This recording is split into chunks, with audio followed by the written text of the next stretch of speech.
Hello friends, this is Jyoti Verma. Today I am going to start with our next lesson plan of class 6th और ये lesson plan हम discuss करने जा रहे हैं social science का, जिसमें हमारा जो प्रकरण है टॉपिक है आरंभिक नगर। ये लेसन प्लान है हमारा क्लास 6th का। तो सबसे पहले हम डिस्कस करेंगे कि हमारी जो बोर्ड एंट्रीज़ होती हैं, ब्लैक बोर्ड एंट्रीज़, वो किस तरीके से हम करते हैं। तो हमारी जो ब्लैक बोर्ड एंट्रीज होती हैं उसमें सबसे पहले हम दिनांक, कक्षा, विषय, उप विषय, प्रकरण, कालांश और अवधि, ये सारी चीज़ें लिखते हैं। जिस डेट को हम पढ़ा रहे हैं, जिस कक्षा का ये हमारा टॉपिक है, विषय हमारा सामाजिक विज्ञान, उप विषय हमारा इतिहास, प्रकरण हमारा आरंभिक नगर, कालांश हमारा जिस भी पीरियड में आप पढ़ा रहे हैं, और उस कालांश की यानी कि उस पीरियड की अवधि कितनी है, कितनी मिनट का वो पीरियड है, यानी कि 35 या 40 मिनट्स का मिनिमम एक पीरियड होता है। तो ये हमारी ब्लैक बोर्ड एंट्रीज हो गई। उसके बाद हम नेक्स्ट डिस्कस करेंगे सामान्य उद्देश्य। जिस भी स्टूडेंट ने मेरा चैनल सब्सक्राइब नहीं किया हुआ है वो चैनल को सब्सक्राइब कर लें, ताकि इसी तरीके की वीडियोस आपको टाइम टू टाइम नोटिफाई होती रहें। आपको नोटिफिकेशन जल्दी से जल्दी मिल जाएगा अगर आप नोटिफिकेशन बेल को ऑन करते हैं। तो नोटिफिकेशन बेल को ऑन कर लीजिए ताकि टाइम टू टाइम आपके पास सारी वीडियोज़ पहुँच जाएँ। उसके बाद हम क्या करेंगे, इसके अंदर देखेंगे सामान्य उद्देश्य। हमारे सामान्य उद्देश्य हमारे कौन से हैं? सामान्य उद्देश्य हैं हमारे छात्रों में सामाजिक विज्ञान के प्रति रुचि विकसित होगी, यानी कि सामाजिक विज्ञान के प्रति बच्चे इंटरेस्ट लेकर उसको पढ़ेंगे। छात्र लोकतांत्रिक भावना का विकास कर पाएंगे, यानी कि एक डेमोक्रेटिक जो उनकी भावना होती है उसको विकसित कर पाएंगे, डेवलप कर पाएंगे। छात्र परिवर्तन प्रक्रिया का ज्ञान प्राप्त कर पाएंगे, यानी कि जो आपके चेंजेस होते हैं, चेंज आते रहते हैं, जो भी प्रोसेसेस होती हैं उसका एक तरीके से ज्ञान प्राप्त कर पाएंगे। छात्र नियमों और सिद्धांतों के बारे में, यानी कि कौन से रूल रेगुलेशंस हैं, कौन से प्रिंसिपल्स हैं हमारे सामाजिक विज्ञान के या किसी भी चैप्टर के, वो क्या चीज़ें हैं, इसका ज्ञान ले पाएंगे। 5th हमारा छात्रों में साक्षात्कार के कौशलों का विकास होगा। तो ये सारे हमारे क्या थे? सामान्य उद्देश्य। अब हम डिस्कस करेंगे विशिष्ट उद्देश्य, यानी कि स्पेसिफिक ऑब्जेक्टिव्स। तो इसके अंदर सबसे पहले हमारे पास क्या होता है? ज्ञानात्मक। इसमें 4 हमारे उद्देश्य होते हैं। कौन कौन से होते हैं? ज्ञानात्मक, बोधात्मक, प्रयोगात्मक और कौशलात्मक। तो 4 तरीके के हमारे इसके अंदर उद्देश्य होते हैं, विशिष्ट उद्देश्य। ज्ञानात्मक में क्या लिखेंगे? छात्र इतिहास के कुछ पाठों का प्रत्यास्मरण कर पाएंगे, यानी कि उसकी नॉलेज को रिकॉल कर पाएंगे। बोधात्मक में क्या है? छात्र आरंभिक नगरों व वहाँ की विशेषताओं का विस्तार से अध्ययन कर पाएंगे। प्रयोगात्मक में क्या है हमारे पास? छात्र इतिहास से मिली जानकारियों का प्रयोग पाठ्य पुस्तिका को गहनता से पढ़ने में कर पाएंगे। और कौशलात्मक में क्या है? छात्र इतिहास संबंधी कौशलों का निर्माण कर पाएंगे व तारीखों को याद रख पाएंगे, यानी कि ये इतिहास का है। तो इतिहास के अंदर क्या होता है? मोस्टली बहुत सारी डेट्स होती हैं, तो डेट्स जो भी तारीखें होती हैं उनको याद रखने में उनको हेल्प मिलेगी। तो आगे हम क्या देखेंगे इसके अंदर? शिक्षण सहायक सामग्री, यानी कि हमारे टीचिंग लर्निंग मटेरियल्स हम किस तरीके से, टीचिंग एड्स किस तरीके से हम यूज़ करते हैं। तो हमारे पास 2 तरीके के टीचिंग एड्स होते हैं किसी भी लेसन प्लान को पढ़ाते वक्त। एक होते हैं सामान्य, एक होते हैं विशिष्ट। तो जो सामान्य होते हैं वो हमारे कौन से होते हैं? डस्टर, चौक, ब्लैक बोर्ड, लपेट, श्यामपट, यानी कि जो रोलर बोर्ड आता है, पॉइंटर, ये सारे क्या होते हैं? बुक बेस में ऐड हो जाती है पुस्तक हमारी। तो ये सारे हमारे सामान्य होते हैं। और अगर हम विशिष्ट कोई बना रहे हैं, जैसे हम आरंभिक नगर की कुछ चीज़ें चार्ट पेपर पे दिखा रहे हैं, या हमने कुछ प्रिंट आउट्स निकलवाए हुए हैं, या कुछ भी है, तो इस तरीके का जो भी आप एक चैप्टर को पढ़ाने के लिए आप कोई भी चीज़ बना रहे हैं तो वो आपकी विशिष्ट में आएगी। उसके बाद हम पूर्वाज्ञान इसके अंदर लिखते हैं। यहाँ पर पूर्वाज्ञान में हम लिखेंगे कि छात्रों को क्या नॉलेज है? छात्रों को नॉलेज है इस चीज़ के बारे में, प्रीवियस थोड़ी सी नॉलेज इनके पास है अपने पास। उसके बाद हम क्या करेंगे? प्रस्तावना प्रश्न। प्रस्तावना प्रश्न हम यहाँ पर पूछते हैं अपनी लेवल के हिसाब से, कि जिस क्लास के स्टूडेंट्स हैं उनके लेवल के हिसाब से हम प्रस्तावना प्रश्न के क्वेश्चंस जो हमारे होते हैं वो बनाते हैं, ताकि बच्चे इजीली आंसर कर सकें। जो आंसर हम एक्सपेक्ट कर रहे हैं उनसे, वही आंसर उनसे हमें मिले। तो हम इसमें 2 तरीके की एक्टिविटीज़ करते हैं, एक छात्राध्यापिका क्रियाएं और एक छात्र क्रियाएं, यानी कि एक जो टीचर है वो क्वेश्चन पूछेंगे और स्टूडेंट्स जो हैं वो आंसर करेंगे। तो इसमें हम कुछ प्रश्न पूछते हैं अपने टॉपिक तक आने के लिए और बच्चों की प्रीवियस नॉलेज को चेक करने के लिए। तो फर्स्ट क्वेश्चन है, आरंभिक मानव को किस नाम से जाना जाता था? तो बच्चे कहेंगे आदि मानव। आदि मानव ने उस समय में क्या क्या सीख लिया था? तो आग जलाना और शिकार करना। थर्ड क्वेश्चन है, औजारों के अवशेष हमें कहाँ प्राप्त हुए? तो प्राचीन नगरों तथा सभ्यताओं से। कहाँ से प्राप्त हुए? प्राचीन नगरों तथा सभ्यताओं से। और फोर्थ है हमारा, प्राचीन नगरों को हम और किस नाम से जानते हैं?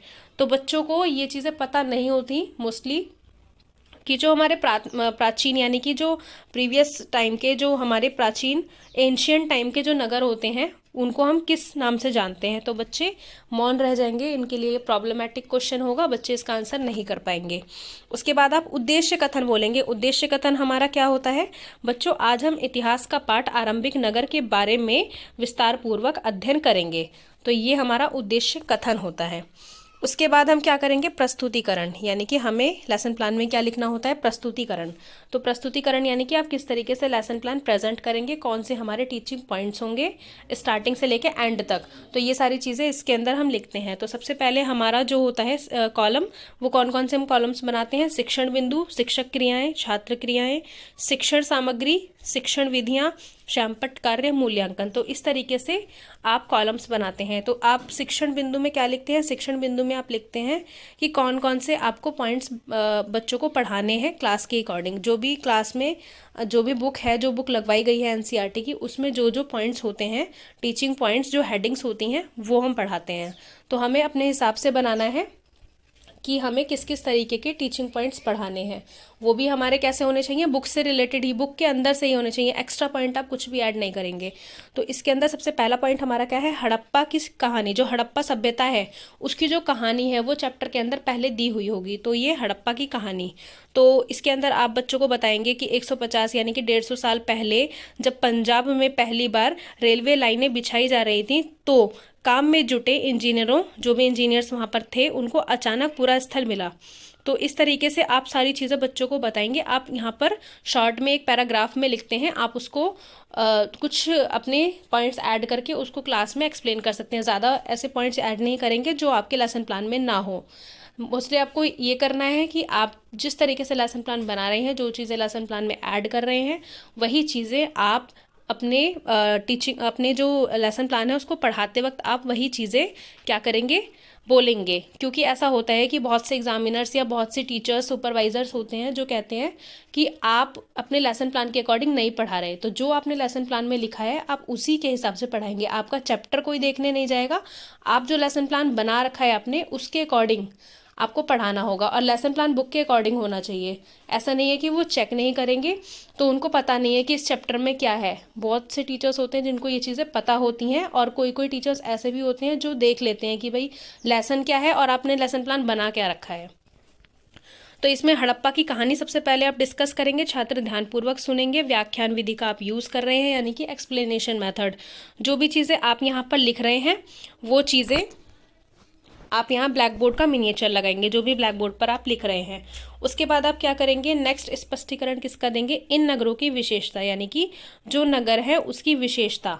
तो नगरों की विशेषता आप बच्चों को एक्सप्लेन करके बताएंगे। सारी चीज़ें आप यहाँ पर अच्छे से डिस्कस करेंगे और बुक की ही नॉलेज को डिस्कस करेंगे। जो भी आप लिखेंगे बुक से ही लिखेंगे। छात्र ध्यानपूर्वक सुनेंगे, व्याख्यान विधि का आप यूज़ करेंगे, और बीच बीच में आपको जो इवेल्युएशन क्वेश्चन पूछने होते हैं, मूल्यांकन प्रश्न, वो आप बच्चों से एक्सप्लेनेशन के साथ साथ पूछते रहेंगे ताकि आपको पता चले कि बच्चे एक्टिवली सुन रहे हैं या नहीं। तो इसके अंदर कौन सा क्वेश्चन आप पूछ सकते हैं, इन नगरों की कोई एक विशेषता बताओ। मतलब जो ये नगर है इनकी विशेषताएं आपने बहुत सारी बताई होंगी, लेकिन आप बच्चों से कोई एक विशेषता पूछ सकते हैं बीच में। उसके बाद आपका नेक्स्ट शिक्षण बिंदु क्या है, भवन, नाले और सड़कें। मतलब यहाँ की जो हड़प्पा का एरिया है, पूरा जो क्राइटेरिया है, वहाँ की जो सड़कें हैं, नाले हैं और भवन हैं, वो किस तरीके के होते हैं। तो आप बताएंगे बच्चों को अपनी बुक के अकॉर्डिंग, जो भी आपने बुक में पढ़ा होगा उसको कंक्लूजन एक निकाल के उसका आप एक पैराग्राफ के अंदर बच्चों को बताएंगे कि इस तरीके से वहाँ की जो सड़कें हैं, वहाँ के जो भवन हैं, वहाँ के जो नाले हैं, वो इस तरीके से डेवलप्ड हैं, इस तरीके से बने हुए हैं। तो ये सारी चीज़ें आप बच्चों को बताएंगे। आप इसमें वीडियो को पॉज करके पढ़ सकते हैं कि किस तरीके से आपको एक्सप्लेन करना है, किस तरीके से आपको लेसन प्लान बनाना है। छात्र ध्यानपूर्वक सुनेंगे, व्याख्यान विधि का आप यहाँ पर यूज़ करेंगे।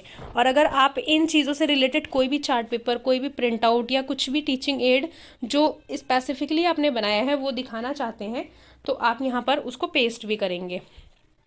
एक उसका मिनिएचर आपको यहाँ लगाना पड़ता है। उसके बाद नगरीय जीवन, वहाँ जो नगर था उसका जीवन किस तरीके से लोग व्यतीत करते थे, किस तरीके से रहते थे वहाँ पे लोग, क्या क्या चीज़ें वहाँ फॉलो की जाती थी, किस तरीके के रूल रेगुलेशंस थे। तो जो भी आपका कंटेंट बुक में दिया हुआ है उसके अकॉर्डिंग आप नगरीय जीवन के बारे में वहाँ पर लिखेंगे लेसन प्लान के अंदर, और वही चीज़ें एक्सप्लेन करेंगे। छात्र ध्यानपूर्वक सुनेंगे, व्याख्यान विधि का आप यहाँ यूज़ करेंगे। उसके बाद स्पष्टीकरण, यानी कि आप स्पष्टीकरण देंगे किस चीज़ का, नगर और शिल्प, यानी कि जो वहाँ के नगर हैं और शिल्प हैं वो किस तरीके के हैं, किस तरीके की पत्थरें होती हैं, किस तरीके की मोहरें होती हैं, किस तरीके के डिज़ाइंस होते हैं। और यहाँ पर जैसे कि इसमें लिखा है 7000 साल पहले मेहरगढ़ में कपास की खेती होती थी। मोहनजोदड़ो जो है मतलब एक इसमें कपड़े के टुकड़ों के अवशेष, चांदी के फूलदान के ढक्कन चिपके मिले। मतलब बहुत सारे अवशेष मिलते रहते हैं, अभिलेख मिलते रहते हैं, कॉइन्स वगैरह जो उस ज़माने में यूज़ किए जाते थे प्राचीन काल में, एंशियंट टाइम पे, इस तरीके के कॉइन्स वगैरह बहुत सारी चीज़ें मिलती हैं। तो इससे पता लगाया जाता है कि किस तरीके से वहाँ पर क्या चीज़ें यूज़ की जाती थी। छात्र ध्यानपूर्वक सुनेंगे, व्याख्यान विधि का आप यूज़ करेंगे। मोहरों पर किसके चित्र मिलते थे, तो जिस तरीके से आप पढ़ा रहे हैं उसमें से ही आप एक क्वेश्चन बच्चों से पूछ लेंगे। उसके बाद आप देखेंगे पुनरावृत्ति प्रश्न, यानी कि रिकैपिचुलेशन क्वेश्चंस।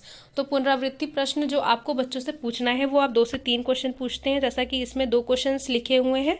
हड़प्पा सभ्यता के लोग किसकी मोहरें बनाते थे, हड़प्पा सभ्यता के अवशेष सबसे पहले कहाँ मिले। तो इस तरीके से आप बच्चों से क्वेश्चंस पूछेंगे अपने एक्सप्लेनेशन के अकॉर्डिंग। और गृह कार्य यानी कि होम असाइनमेंट या होमवर्क में आप बच्चों को एक लॉन्ग क्वेश्चन देंगे, हड़प्पाई नगरों की विशेषताएं अपने शब्दों में लिखिए। तो इस तरीके से आप बच्चों को एक होम असाइनमेंट देंगे।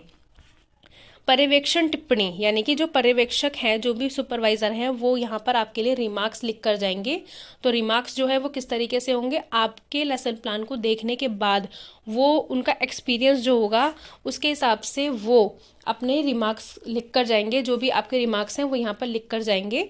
आपका ड्रेसिंग सेंस देखेंगे, आप डिसिप्लिन मेंटेन कर रहे हो या नहीं कर रहे, इस तरीके से जो भी चीज़ें देखेंगे वो चीज़ें यहाँ पर लिख कर जाएंगे। अगर आप लेसन प्लान बहुत अच्छे से एक्सप्लेन कर रहे हो तो गुड रिमार्क्स मिलेंगे, और अगर कोई कमी रह गई है तो उसकी इम्प्रूवमेंट के लिए यहाँ पर आपको रिमार्क्स दिए जाएंगे।